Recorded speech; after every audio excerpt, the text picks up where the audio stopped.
साल है 1947। Place Philippines का एक छोटा सा गांव जो सेकेंड वर्ल्ड वॉर में पूरी तरीके से तबाह हो चुका है। गरीबी, बीमारी और भूख के आग में पूरा देश जल रहा है। ऐसे में हम एक यंग लड़की मिगुएल को देखते हैं जो एक प्रेस्ट बनने जा रहा है। अब इस जगह की कैथोलिक रिलीजन के अनुसार किसी भी वुड बी प्रेस्ट को प्रेस्ट बनने से पहले उसके लिए कुछ स्ट्रिक्ट प्रोसीड्यूर फॉलो करना पड़ता है, जिसमें से एक है लास्ट 7 डेज उसे एक रिट्रीट हाउस में बिताना पड़ेगा। किसी से कोई कांटेक्ट के बगैर उसे ये 7 दिन सिर्फ और सिर्फ गॉड के साथ बिताना होगा। इसे ही सिक्लूशन कहा जाता है। कहते हैं किसी भी वुड बी प्रेस्ट के लिए ये 7 दिन सबसे ज्यादा वल्नरेबल होते हैं। इसी वक्त शैतान उन्हें उकसाने की सबसे ज्यादा कोशिश करता है, उन्हें ललचाता है पाप करने के लिए। सिक्लूशन उन्हें उन टेम्पटेशन से दूर रहने में मदद करेगा। मिगुएल अपने सिक्लूशन के लिए कल ही रवाना हो रहा है। उससे पहले वो अपने कुछ गुनाह कबूल करता है। ये स्टेप भी बहुत जरूरी है। इससे वो बिल्कुल क्लियर कॉन्शियंस के साथ सिक्लूशन में एंटर कर पाएगा, ताकि शैतान उसे उसके पापों से ललचा ना सके। मिगुएल माफी तो मांगता है, मगर उसके चेहरे से ये लग रहा था कि शायद वो कुछ छुपा रहा है, कोई ऐसी गुनाह जो कबूल करने से भी उसे शर्म आ रही हो। नेक्स्ट सीन में हम एक दूसरे प्रेस्ट फादर रिकार्डो से मिलते हैं, जो इसी गांव के बाजार में जा रहे हैं एक इन्वेस्टिगेशन करने। उनके पास खबर है इस इलाके में एक लड़की आई है जो अपने जादुई शक्ति से बीमार लोगों को ठीक कर रही है। इस लड़की का नाम है अनघेला। वो अपने पेरेंट्स के साथ इसी गांव में रहती है। गांव के लोग उसे साक्षात भगवान के अवतार मानते हैं और रिकार्डो उसकी इसी शक्ति को टेस्टिफाई करने जा रहा है, जिससे चर्च के तरफ से उसे एक लिविंग सेंट का दर्जा दिया जा सके।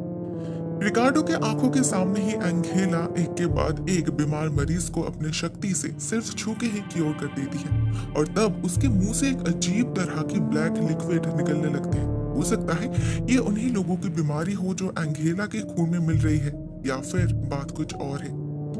रिकार्डो का सारा शक जाके पड़ता है एंगेला के गाइड सिस्टर सिसिलिया और उसके पेरेंट्स के ऊपर, स्पेशली वो नन। कुछ ठीक नहीं है। रिकार्डो को लगता है जरूरी है लोग एंगेला से फोर्सफुली ये काम करवा रहे हैं, लोगों से पैसा लूटने के लिए।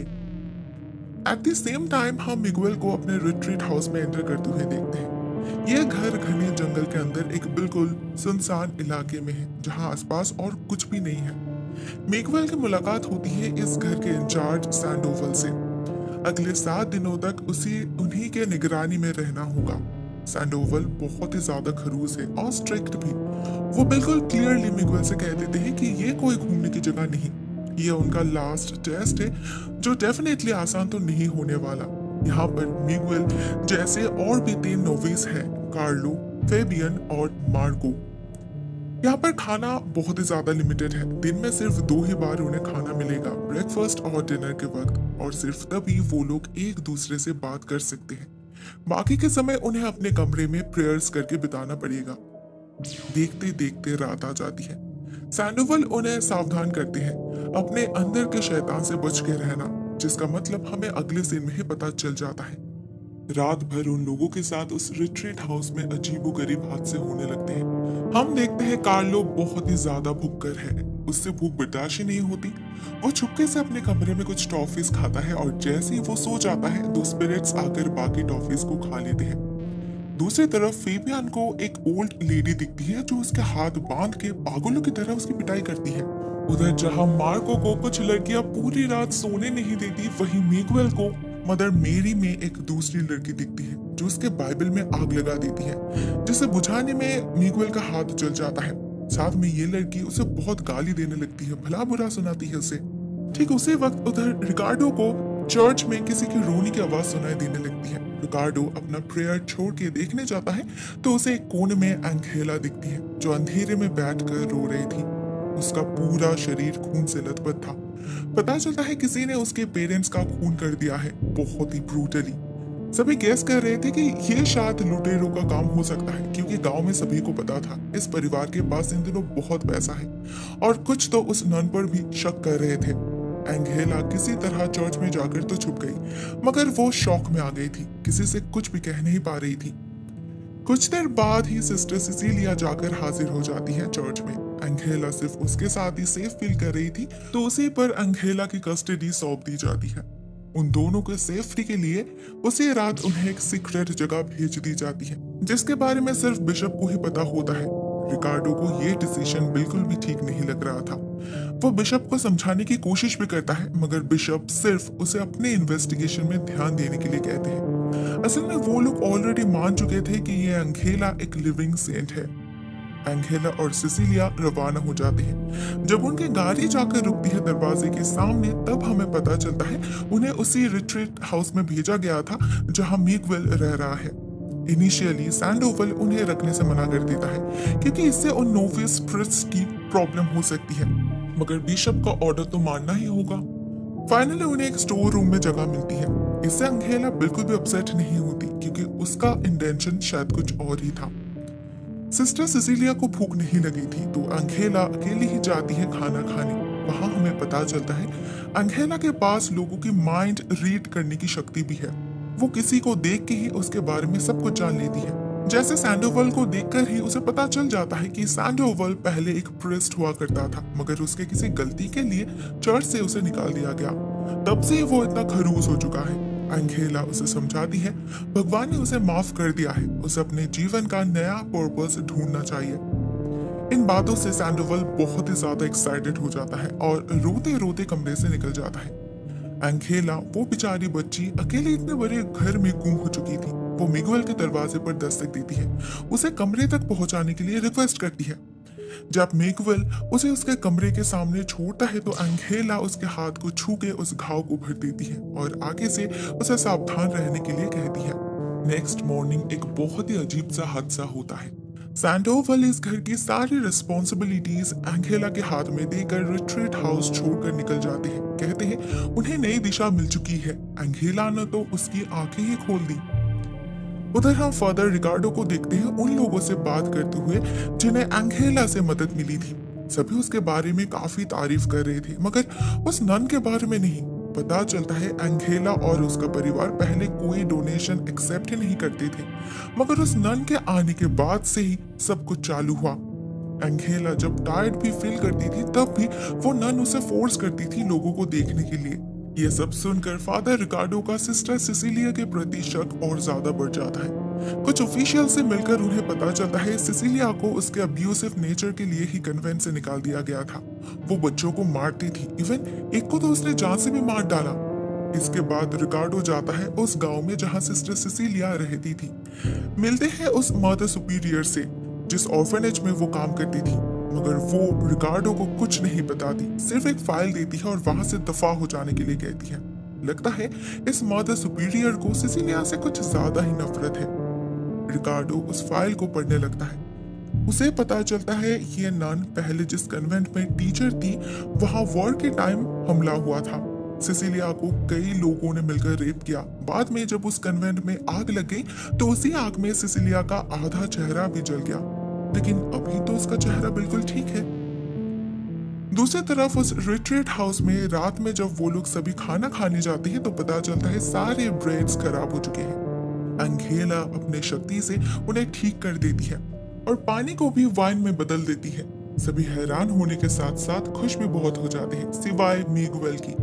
पता नहीं उसे ये सब कुछ ठीक नहीं लग रहा था, स्पेशली ये लड़की, इससे कुछ नेगेटिव वाइब आ रहा था।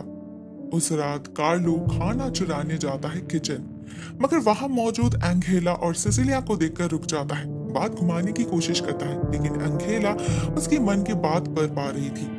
वो उसे सारा ब्रेड्स दे देती है, कहती है भगवान को पाने के लिए भूखे पेट सोना नहीं पड़ता।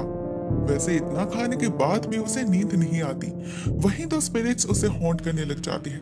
तब हमें पता चलता है ये दो असल में उसके दो भाई हैं। जंग के समय उनके परिवार को ज्यादा खाना नहीं मिला था, जितना भी मिलता था वो सारा कार्लो ही खा जाता था, जिस वजह से इन दोनों को भूखे पेट ही मरना पड़ा। यही है उसका पाप। इससे छुटकारा पाने के लिए ही वो प्रेस्ट बनने चला था, लेकिन इस पाप को ही कबूल नहीं कर पाया। उधर मिगुएल को फिर से वर्जिन मैरी में वो लड़की दिखने लगी थी। पता चलता है इसका नाम है इरीना और वो मिगुएल की लवर थी। मिगुएल प्रेस्ट बनने के लिए उसे छोड़ दिया। इरीना फिर से उस पर चिल्लाने लगी थी। मिगुएल इतना ज्यादा डर गया था कि वो रूम से बाहर निकल जाता है। बाहर अंगेला जैसे उसके लिए ही वेट कर रही थी। वो मिगवेल से कहती है तुम्हें एरिना को भूलने की जरूरत नहीं। ठीक तभी सभी को कार्लो के चिल्लाने की आवाज सुनाई देती है। उसने इतना खा लिया था कि वो उल्टी करने लगा था। उसकी हालत बहुत खराब हो चुकी थी। वो अंगेला से उसे ठीक करने के लिए कहता है, बदले में वो आगे से वही करेगा जो अंगेला उसे करने के लिए कहेगी। नेक्स्ट डे हम देखते हैं कार्लो बिल्कुल ठीक हो चुका है। वो फिर से उसी स्पीड में खाने लगा है जैसे पहले खाता था। उधर फादर रिकार्डो को पता चलता है जिन्हें अंगेला से क्योर मिला था वो लोग अंगेला को ही पूछने लगे हैं। उनका भरोसा भगवान पर से उठ चुका है। वो लोग बिल्कुल भगवान की ही तरह एक पेड़ को पूछते हैं अभी अंगेला के नाम पे। उन्हें फील होता है जैसे अंगेला उन्हें बुला रही हो। This is the first time जब फादर रिकार्डो के दिमाग में उस छोटी सी बच्ची को लेकर सवाल उठने लगे थे। अगर वो भगवान का ही अंश है तो वो लोगों को भगवान से दूर क्यों कर रही? लोगों के मन में उसके प्रति इतना स्ट्रॉन्ग अट्रैक्शन क्यों बन रहा है? ये तो नेचुरल नहीं हो सकता। वो चर्च जाकर फिर से उस फाइल को स्टडी करते हैं। उन्हें एक सील्ड एनवेलप मिलता है नाहेला टाइटल से, जिसे ओपन करने के साथ साथ सारा सच उनके सामने आ जाता है। रिकार्डो को पता चलता है नाहेला का मतलब होता है डेविल इनकारनेशन और ये शब्द अनहेला का रीअरेंजमेंट है। मतलब अंगेला भगवान का नहीं शैतान का रूप है। असली बात तो ये है अंगेला एक अनाथ थी। उसके जन्म के बारे में किसी को नहीं पता। वो उसी ऑर्फनेज में पली बड़ी थी जहां सिस्टर सिसिलिया टीचर हुआ करती थी। उसने सिसिलिया के अब्यूसिव नेचर को जान के उसे अपने वश में कर लिया। बाद में जब अंगेला को इस परिवार ने अडॉप्ट कर लिया, सिसिलिया को निकाल दिया गया स्कूल से, तो वो अंगेला के साथ रहने लगी। उसके चेहरे को भी ठीक कर दिया। चारों तरफ उसके इस शक्ति के बारे में बात फैल गई। एग्जैक्टली यही तो वो चाहती थी, इस पृथ्वी में राज करना। उस मदर सुपीरियर को अंदाजा लग चुका था, मगर जब वो इस बात को उठाने गई तो अंगेला ने अपने पावर से उसे डरा दिया और हमेशा हमेशा के लिए ये बात इस फाइल में कैद हो गई। तो ये है असली अंगेला, एक फॉल्स प्रॉफिट। वो सभी को भगवान के नाम पे गलत दिशा दिखा रही थी। जहां इस सिक्लूशन में उन्हें भेजा ही गया था अपने आप पर कंट्रोल पाने के लिए, काबू पाने के लिए, अपने पापों से दूर रहने के लिए, वहां अंगेला उन्हें इन्हीं पापों को अपनाने की सलाह दे रही थी। कार्लो तो ऑलरेडी उसकी बात मान चुका था। नेक्स्ट था फेबियन। अंगेला को पता था फेबियन अपने अब्यूसिव माँ से भागने के लिए प्रेस्ड बनना चाहता है। बचपन से उसकी माँ उस पर टॉर्चर करती आई है, जिस वजह से उसके मन में भी औरतों के खिलाफ नफरत का जन्म हुआ है। फेबियन अपने इसी माइंडसेट से भागना चाहता है, लेकिन अंगेला ऐसा होने नहीं देती। वो सिस्टर सिसिलिया को उसके पास भेजती है उसे उकसाने के लिए, और फेबियन सिसिलिया पर अपना सारा गुस्सा निकाल देता है। उसे ब्रूटली मारता है, पीटता है, उसका रेप करता है।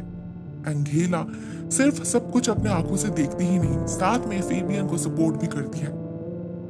नेक्स्ट था मार्को। हमें पता चलता है वो एक पेडोफाइल है जो छोटे बच्चों को, स्पेशली लड़कियों को सेक्सुअली डिजायर करता है। अंगेला को इसमें कुछ भी पाप नहीं दिखता। वो मार्को को ऐसे ही अपनाती है, उसे यकीन दिलाती है कि तुम जैसे हो वैसे ही भगवान को पा सकते हो, खुद को किसी भी चीज से रोकने की जरूरत ही नहीं। फेबियन, कार्लो और मार्को तीनों ही अंगेला के चपेट में आ चुके थे। उन्हें तो लग रहा था कि ये लड़की भगवान है, तो अगर ये कह रही है तो जरूर इसमें कोई पाप नहीं। अंगेला सबको फंसा चुकी थी मगर मिगुएल को नहीं। तो उसे फंसाने के लिए एक दिन अंगेला उसे एक फोटो भेजती है एरिना की। उसे याद दिलाती है कि उसने भगवान को पाने के लिए अपने ट्रू लव को, एरिना को छोड़कर पाप किया है। एरिना तो उससे अपने जान से भी ज्यादा प्यार करती थी ना। लेकिन मिगुएल उसके झांसे में नहीं फंसता। वो बाकियों की तरह वीक नहीं था। उसे पता था ये लड़की उनके वीकनेस के साथ खेल रही है, उन्हें भटका रही है।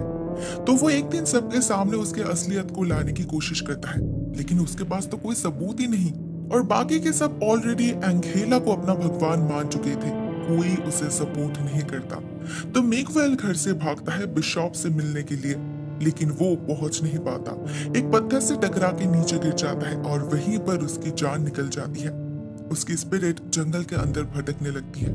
उसे कुछ फ्लैशबैक्स दिखने लगते हैं जहां हमें पता चलता है मिगुएल ने एरिना को ऐसे ही नहीं छोड़ा। एरिना प्रेग्नेंट हो पड़ी थी और मिगुएल उसे अपनाने से डर रहा था। उसने उसे छोड़कर प्रेस्टहुड अपना लिया, जिससे इरेना के दिल में उसके साथ साथ भगवान के लिए भी नफरत पैदा होने लगी।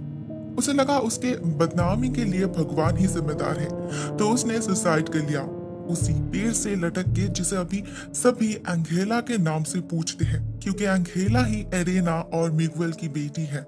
इरेना ने सुसाइड करते वक्त अपने पेट में चाकू से वार करके इस बच्चे को भी मारना चाहा, मगर उसके दिल और दिमाग में भगवान के खिलाफ इतनी नफरत पैदा हो चुकी थी कि शैतान ने इसी का फायदा उठाया, इस बच्चे के शरीर को एक नया जीवन दिया। एंगेला का शरीर तो इंसान का था, मगर उसकी रूह शैतानी थी। उसने मिगुएल को वो फोटो उसका अतीत याद दिलाने के लिए भेजी थी, जिससे एक बार के लिए ही सही उसे लगे कि भगवान को चूज करके उसने गलत किया है।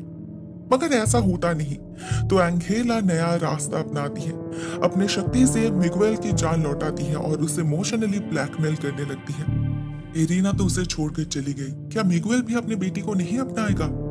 मिगुएल खुद को और कंट्रोल नहीं कर पाता, वो एंगेला को अपना लेता है। फाइनली एंगेला उन चारों को वही ब्लैक लिक्विड पिलाती है और अपना फॉलोअर बना लेती है।